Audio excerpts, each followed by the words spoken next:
Assalamualaikum warahmatullahi wabarakatuh. Selamat pagi anak-anak semua. Bagaimana kabar kalian pagi ini? Luar biasa ya? Iya. Baik, pada pembelajaran kali ini kita akan belajar masih tema 6, energi dan perubahannya, subtema 3, energi alternatif, pembelajaran yang ke-6. Namun sebelumnya alangkah lebih baiknya kita berdoa terlebih dahulu agar kita diberikan kemudahan dalam belajar pada hari ini. Berdoa menurut agama dan kepercayaan masing-masing. Berdoa mulai. Berdoa selesai. Baik anak-anak hebat kelas 3, tentunya kalian tahu hewan-hewan yang ada di sekitar kalian dan manfaatnya. Misalnya ayam. Ayam itu dapat diambil telurnya dan juga dapat diambil dagingnya. Selain itu ada hewan kambing. Kambing itu dapat diambil dagingnya. Kalau misalnya domba, dapat diambil bulunya untuk membuat pakaian wol seperti itu. Bagaimana dengan sapi? Iya, sapi dapat diambil susunya, dagingnya, dan ternyata kotoran sapi itu dapat dijadikan biogas. Apa itu biogas? Kalian dapat menyimak penjelasan Pak Guru berikut ini. Biogas. Ada banyak hewan di sekitar kita. Hewan di sekitar kita sangat bermanfaat. Daging hewan bisa menjadi makanan untuk manusia. Tenaga hewan dapat digunakan untuk membantu pekerjaan manusia. Kulit hewan dapat digunakan sebagai bahan membuat pakaian. Bahkan limbah kotoran hewan pun dapat dimanfaatkan. Semakin banyak penduduk, semakin meningkat pula kebutuhan energi. Lama-kelamaan, energi bahan bakar minyak akan habis. Penggunaan limbah kotoran hewan untuk menggantikan bahan bakar minyak perlu diupayakan untuk menjaga ketersediaan energi bagi masyarakat. Biogas adalah energi alternatif yang memanfaatkan gas dari limbah kotoran hewan. Gas dari limbah kotoran sapi adalah salah satu contohnya. Limbah kotoran sapi dimanfaatkan dalam dua cara. Gas dari limbah kotoran digunakan sebagai sumber energi untuk penerangan atau memasak. Sisa limbah kotoran sapi akan digunakan untuk membuat pupuk. Sekarang kita mencoba untuk menjawab pertanyaan berikut ini. 1. Berikan dua alasan biogas dapat dijadikan energi alternatif. Kita jawab bersama-sama.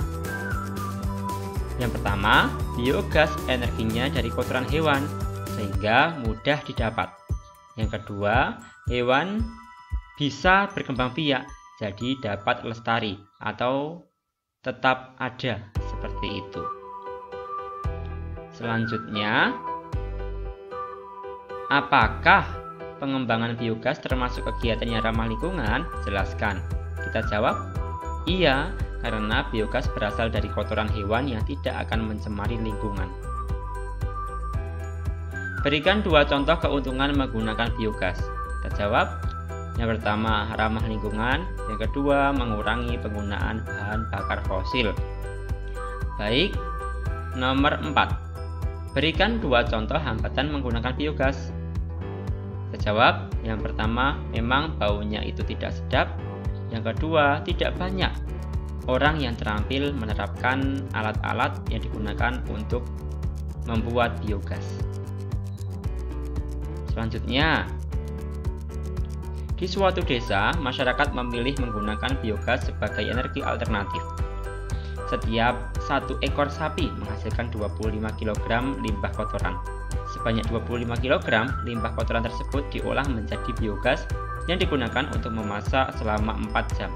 Sehingga jika kegiatan memasak setiap keluarga hanya 4 jam, maka memiliki satu ekor sapi cukup untuk memenuhi kebutuhan.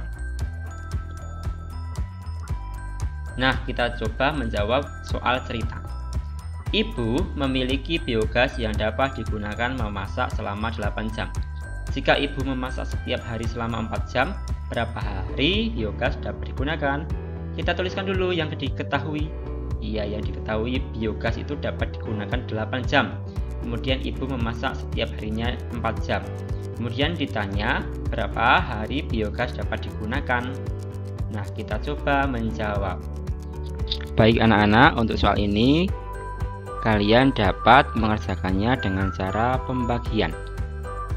Nah, seperti ini. Biogas dapat digunakan sama dengan 8 jam dibagi 4 jam per hari. Nah, nanti hasilnya adalah 2 hari. Jadi, biogas dapat digunakan selama 2 hari. Soal yang kedua. Seorang pedagang memiliki biogas yang dapat digunakan memasak selama 16 jam. Jika pedagang tersebut memasak setiap hari selama 4 jam, berapa hari biogas dapat digunakan?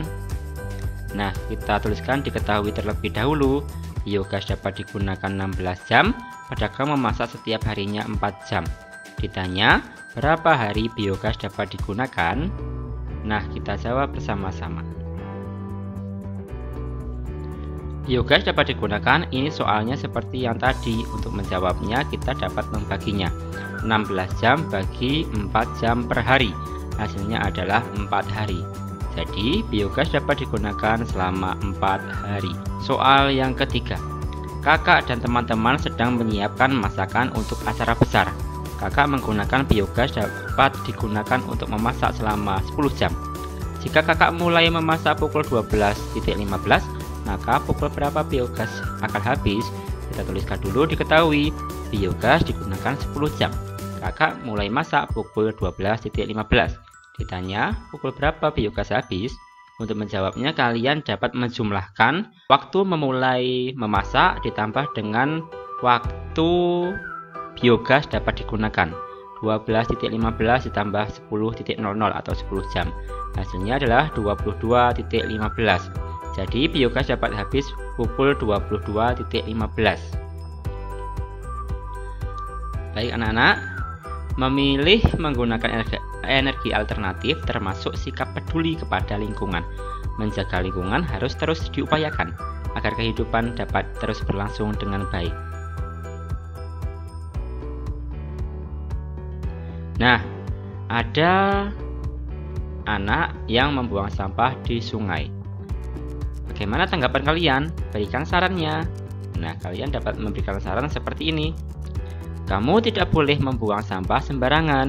Lebih baik sampah dibuang di tempat sampah. Nah, kalian juga bisa membuat kalimat saran dengan kalimatmu sendiri. Selanjutnya, kita jawab soal berikutnya. Mengapa tidak boleh membuang sampah di sungai? Kita jawab, karena akan mencemari sungai. Dapat mengakibatkan airnya tercemar dan ikan-ikan banyak yang mati. Bagaimana cara menjaga kebersihan lingkungan sekolah? Nah, kita dapat menjaga kebersihan lingkungan dengan menyapu, kemudian tidak membuang sampah sembarangan, dapat membersihkan jendela, dan sebagainya. Baik anak-anak hebat kelas 3, tadi kita sudah belajar tentang biogas. Biogas itu gas yang energinya dari kotoran hewan seperti sapi. Kemudian tadi kita juga sudah belajar menyelesaikan permasalahan dengan soal cerita matematika. Kemudian kita juga sudah belajar tentang kalimat saran. Apabila ada anak yang membuang sampah pada sungai, kita beri saran agar terhindar dari bencana seperti itu. Nah, contoh kalimat sarannya tadi seperti ini. Kalian tidak boleh membuang sampah di sungai. Sebaiknya sampah dibuang di tempat sampah. Seperti itu. Seperti itu anak-anak semuanya. Iya, bagaimana pembelajaran kali ini? Apakah menyenangkan? Iya, tentunya menyenangkan. Kemudian, apakah ada materi yang masih sulit dipahami kalian? Kalau misalnya ada, kalian dapat bertanya kepada bapak atau ibu guru kalian masing-masing. Selanjutnya, kita tutup pembelajaran kali ini dengan doa. Berdoa menurut agama dan kepercayaan masing-masing. Berdoa mulai. Berdoa selesai. Sampai jumpa di pertemuan selanjutnya. Pak Guru mohon maaf atas segala kesalahan. Terima kasih atas perhatiannya. Wassalamualaikum warahmatullahi wabarakatuh.